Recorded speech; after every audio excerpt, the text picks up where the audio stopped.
Qu'il s'agisse de rosiers, de groseilliers à fleurs, on adore les arbustes à fleurs et le fonctionnement est toujours le même. Ces arbustes au printemps ou pendant l'été produisent des fleurs qui vont ensuite donner des fruits et qui donneront également des graines. Mais nous, ce qui nous intéresse, c'est les fleurs. Alors, pour qu'ils produisent encore plus de fleurs, eh bien, on va les tailler.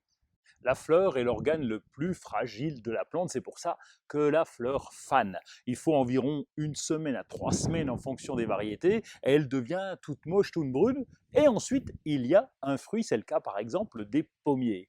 Et donc notre boulot, c'est de tailler ces fleurs juste au moment, juste après la floraison, au moment où elles sont fanées. Donc c'est simple, pour tous les arbustes à fleurs, eh bien on les taille après la floraison, quelle que soit la variété.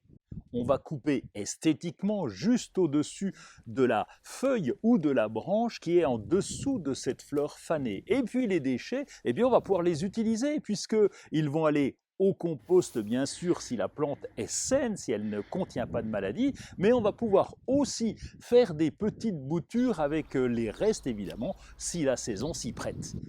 Si vous ne voulez pas être fanny pour la saison prochaine et avoir des fleurs, il faut couper les fanés.